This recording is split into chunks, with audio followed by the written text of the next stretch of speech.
Bonjour, c'est Cryptoly, j'espère que vous allez bien. Ce lundi 18 septembre 2023, on se retrouve aujourd'hui pour parler BTC, pour parler crypto.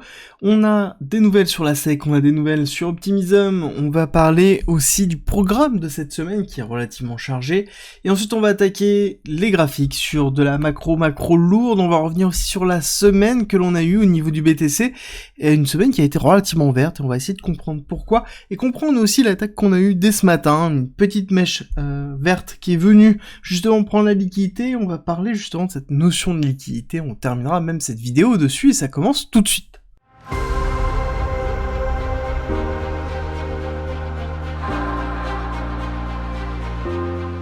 On commence avec Optimism qui va distribuer la fin de son airdrop. Donc le premier airdrop, il y a un certain nombre d'adresses qui n'ont pas claim. En l'occurrence, on a 13% des adresses qui étaient éligibles qui n'ont pas claim, donc c'est-à-dire qu'il reste 13% des 215 millions de tokens. Alors là, je fais une grosse louche parce que exactement ce n'est pas ça, mais c'est à peu de choses près, qui vont être distribués aux adresses qui ont accepté le premier airdrop. Donc là, c'est une grosse nouvelle pour les détenteurs d'OP, en tout cas ceux qui avaient été acceptés pour le premier airdrop. Ça veut dire qu'il y aura un second airdrop qui va arriver avec une valorisation, mais ça veut dire aussi qu'on va avoir potentiellement une pression baissière au niveau d'OP et d'optimisme, à faire attention.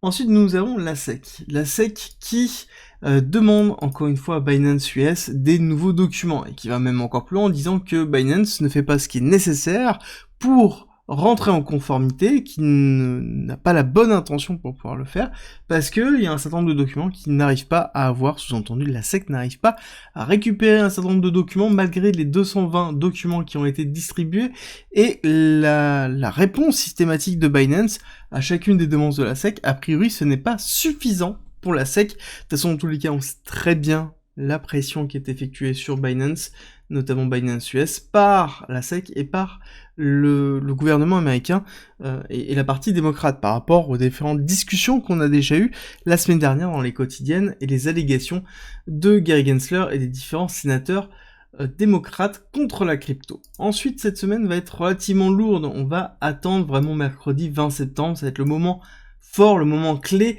ça va être la FOMC, ça va être la décision de la Fed d'augmenter ou pas sur les taux d'intérêt. Donc c'est vraiment la décision de la Fed qui va tomber, à savoir qu'on a quelque chose qui est en train d'être prévisionné à 5,5, je vous en ai parlé justement dans les vidéos de cette semaine, de samedi et de dimanche, très important, je vous les mets en lien à la fin de cette vidéo si ça vous intéresse, dans lequel je vous explique qu'on est en train, et le marché est en train de pricer, le fait qu'on va rester à 5,5 pendant globalement 4, 5, 6 mois avant de faire la mise en place d'un pivot et qu'on n'aura pas de nouvelle augmentation des taux. Alors là-dessus, je suis plutôt d'accord sur le concept, à savoir que les 5,5, ça fait 1 an et demi globalement que je vous en parle, pour moi c'est vraiment ma target.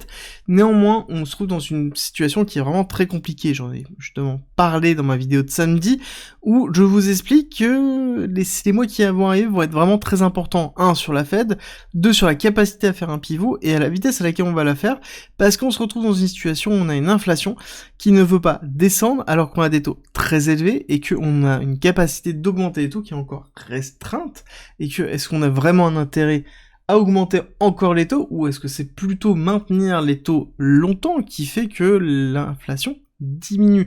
Bon, en tout cas, on casse suffisamment la demande, sous-entendu, on force une mini-récession. C'est un petit peu le sujet de la vidéo de samedi, c'est les indications qu'on commence à avoir vont être données ici. Est-ce qu'on passe à 5,75 ou 5,5 ? Clairement, le marché n'est pas prêt à 5,75, on est à 5,75, on aura une énorme bougie rouge qui va arriver. D'accord ? Donc pour moi, c'est plus, on va rester à 5,5, et on va attendre pour plusieurs raisons, c'est que oui, on a une inflation, mais on a une inflation qui est portée par quoi ?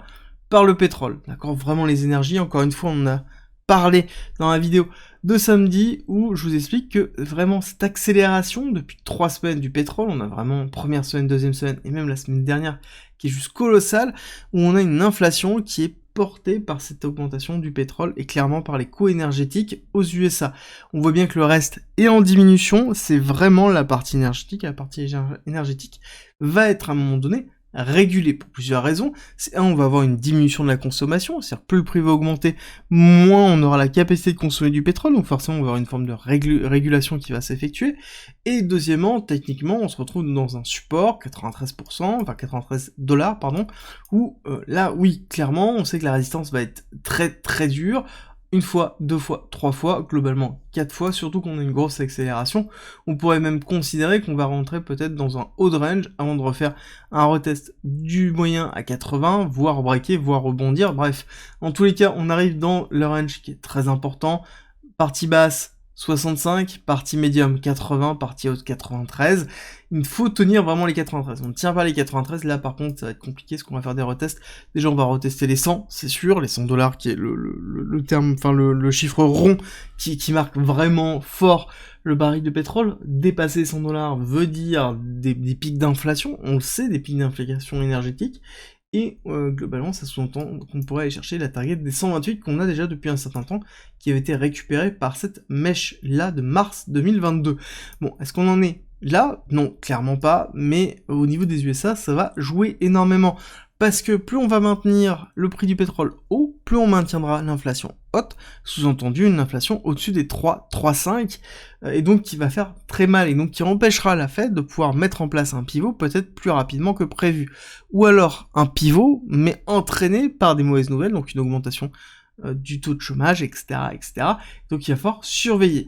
Pourquoi je vous dis que le marché n'est pas prêt? Quand on regarde un petit peu le SP500, on voit bien que on a un mois qui est totalement en contraction, d'accord? On a vraiment un mois qui est en contraction, on est très très haut par rapport à la Tenkan et la Kinjun, on a vraiment un espacement qui est vraiment important, qui est digne d'ailleurs de bull run, hein, quand on regarde un petit peu ce que l'on a eu durant cette partie-là, on est vraiment dans cette typologie d'espacement, donc on est dans une démarche en monthly où on se dit, ok, bah on est dans quelque chose quand même qui est relativement fort, où on pourrait continuer à accélérer, sauf qu'on a un écrasement de la bougie, à ce mois-ci, alors oui, on est que le 18, mais ça reste quand même un peu plus de la moitié du mois, donc on voit qu'on a quand même un très bel écrasement, avec quasiment pas de volatilité, donc ça veut dire qu'on est en attente de nouvelles.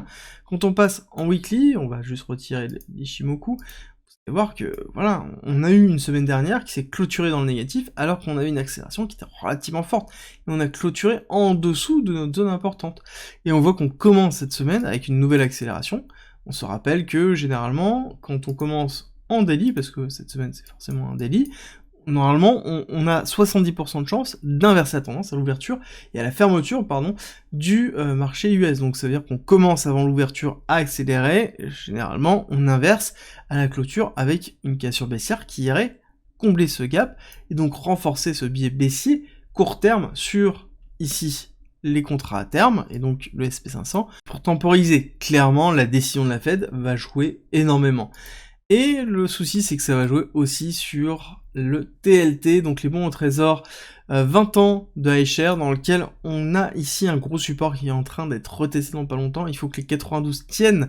On rappelle que ça, c'est la représentation du prix des bons au trésor américains, et que on a fait, je prends un peu de recul hein, pour montrer, une énorme chute. Ça sous-entend que les bons au trésor qui ne sont pas assurés dans les banques ou les fonds de pension, on a une chute et une perte qui est juste colossale. Tant que les personnes ne les récupèrent pas, tant mieux, mais on a pris moins 40%, moins 30% en fonction du moment où on les a pris, et ce qui est plutôt logique, parce qu'on a des taux d'intérêt très intéressants sur les bons au trésor récents. On a à côté le BTC, voir l'impact que l'on a. On voit que sur du weekly, on a fait une clôture qui est plutôt positive, mais on a été rejeté ici par l'IMA 200, ou par l'IMA 50, pardon. On a l'IMA 50 en haut, on a l'IMA 200, on est en sandwich entre les deux. Bon, on est exactement dans cette même dynamique au niveau du SP500, où on est écrasé aussi entre l'augmentation de l'inflation, pré par l'énergie, et les résultats des sociétés qui sont attendus potentiellement à la baisse. À un moment donné, il va avoir un impact, ça va être relativement fort, et donc là on va être compressé entre les deux, et la rupture de cette compression va faire mal. Et c'est même c'est le cas identique sur le BTC, dans lequel on est écrasé par une pression baissière relativement forte. D'accord, on voit bien cette cassure baissière, deuxième cassure baissière, on arrive à tenir ici les 25 200, on est écrasé entre les deux IMA, on montre bien qu'on a une contraction des deux, et donc on est en attente aussi d'éléments endogènes dans lesquels on a une macro qui appuie énormément, et on a des éléments endogènes qui sont en attente de résolution. Les éléments endogènes sont les éléments qui sont propres au BTC, on a les ETF, on a la SEC, et on a plus que la SEC, on a Gary Gensler, et globalement, un peu la croisade de certains députés et d'un gouvernement qui anti-crypto, dans lequel la crise SVB, la crise signature, donc c'est-à-dire les crises bancaires régionales, sont la faute des cryptos. Donc clairement, on va avoir un appui qui va être très fort. Quand on diminue et qu'on passe en daily, on voit qu'on a eu une réaccélération haussière sur justement la semaine dernière, plutôt positive, dans lequel on est allé chercher un retest du haut du range. D'accord, si on repasse en 1 heure, on voit bien qu'on a retesté le haut de ce range ici, hein, une fois, 2 fois, et globalement 3, 4 fois, et on voit qu'on est rejeté systématiquement. Là, il y a une petite tentative d'aujourd'hui dans lequel on est allé chercher, on va parler des liquidités tout à l'heure, mais ce qui est intéressant de voir, c'est on peut se poser la question, est-ce que là on est vraiment dans cette démarche-là, dans laquelle on a une période de ranging, accélération haussière, retracement, on va chercher un plus bas, deuxième plus bas, on accélère, on fait une zone de latérisation et on réaccélère. Donc on pourrait se dire qu'on est à peu près dans la même dynamique là, zone de latérisation pourrait être ici. Le souci que pour avoir ça, il aurait fallu avoir quelque chose qui soit beaucoup plus impulsif, avec beaucoup plus de liquidité, ce n'est pas le cas dans le marché actuel, d'accord? On n'est pas dans quelque chose qui a beaucoup de liquidité, on aurait dû avoir des bougies beaucoup plus puissantes, ce n'est pas le cas. Il faudrait voir si on fait la rupture ici des 26 800, donc qui est la représentation de ce range-là, est-ce qu'on va avoir des bougies qui vont être de ce niveau-là, une, deux, pour repasser un retest ici des 30 000. Est-ce qu'on va avoir cette capacité-là, ou est-ce qu'on va tout simplement retester les 28 600, qui est la zone de retest bearish, dans lequel on s'enfoncerait pour faire une continuité baissière et retester encore les 25 200, voire les casser, et aller chercher les 23 000, la target qu'on a depuis un certain temps pour le flux baissier. Court terme, très court terme, en passant en 2 heures, on voit quoi? On voit déjà dans un premier temps qu'on est premier retest, réaccélération baissière, deuxième retest, on se fait ravaler, et on latéralise pour ce week-end. Latéralisation égale quoi? Bah, égale tout simplement compression de la volatilité, on est toujours très bas, qui entraîne quoi? Compression de la liquidité. Classique, on voit bien ici, c'est toute la latéralisation de ce week-end, où on voit qu'on voit bien la construction des liquidités qui ont eu lieu en longue et en short, enfin en longue pardon, et en short, dans lequel on a fait première accélération pour aller chercher, mais c'est très faible. On voit que même là, dans les pièges un petit peu du lundi matin et du dimanche soir, on n'a pas été capable d'aller récupérer plus de liquidité. Ça montre qu'il y a un certain désengagement des personnes, qui se voient aussi ici sur l'open interest, hop, qui va se trouver ici, hop là, l'open interest dans lequel on voit qu'on a eu bien cette accélération et une latéralisation qui s'est passée. On a les positions des top traders qui est relativement flat, et surtout on a un open interest qui s'est enfoncé. D'accord, on a un open interest qui s'est enfoncé, on est retourné à 84, les personnes ne sont pas en train d'appuyer sur le levier, malgré le fait qu'au niveau des liquidités, en weekly, on voit qu'on a quand même bien réussi à créer des liquidités ici sur du long, hein, d'accord, l'accélération haussière a entraîné la création de liquidités longues et très peu de liquidation short, ce qui est plutôt positif, hein, court terme pour notre tendance baissière, en tout cas pour la confirmation du flux que l'on attend, parce qu'on a une incentive à aller chercher plus bas et à retester 25 000 grâce aux liquidités qui sont là. Bon, est-ce qu'on va y aller juste avec ça? Non, certainement pas. Pour moi, il faut qu'il y ait un dynamisme qui se crée là. Là, actuellement, on a plutôt une forme de désintérêt, et cette forme de désintérêt me rappelle fortement cette partie-là, et c'est un graphique que j'ai récupéré sur Reddit à l'époque de 2019, qui avait fait beaucoup parler d'eux. On a le cours du BTC sur 2018-2019, et la représentation des graphiques, qui est cette représentation psychologique du cycle du marché, dans lequel on a toujours des expansions et des contractions, et que dans les contractions, on est dans une forme de désespoir pur, dans lequel on a un désintérêt réel du cours en lui-même, notamment dans l'accélération que l'on a, et on est un peu dans cette démarche-là, où on a eu bien cette accélération, et on a une forme de, ici, non-compréhension, non-reprise. Donc ce que l'on peut attendre, c'est une continuité baissière avant de pouvoir reprendre, pour avoir un retracement classique. D'accord, on est vraiment dans cette notion de désintérêt, et ça se voit, de toute façon, que ce soit au niveau de la volatilité, que ce soit au niveau des positions, au niveau de l'open interest, on est dans quelque chose qui est relativement faible, et ce qui est intéressant de voir, c'est que quand on regarde ici le graphique des long time holder supply, donc globalement les personnes qui tiennent les positions et qui n'ont pas vendu depuis un certain temps, on est reparti, retester les tops qui correspondent au cycle 2015 du lot, d'accord, dans lequel après on a une chute normale parce qu'on a une accélération de prix, donc des personnes qui prennent des profits, ce qui est plutôt logique.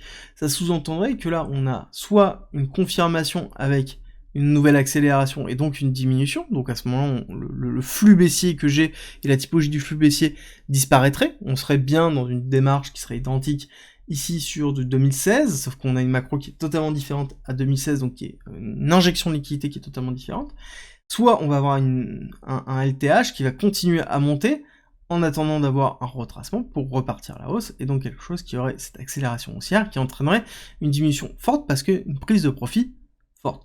Le point intéressant à noter, c'est que oui, 2019-2020 était différente des autres cycles dans lesquels on avait un LTH qui était toujours en construction supérieure. Là, on voit qu'on n'était pas le cas sur ce cycle-là, qui pourrait justement être le signal fort de la confirmation qu'on avait un cycle qui était différent, notamment avec ce double top qui a été formé, quelque chose que l'on n'avait pas vu dans la fractalité de BTC. En même temps, vous allez me dire que vu le nombre de bull runs que l'on a eu, c'est logique qu'on ne puisse pas tirer des conclusions dessus, je suis tout à fait d'accord avec vous.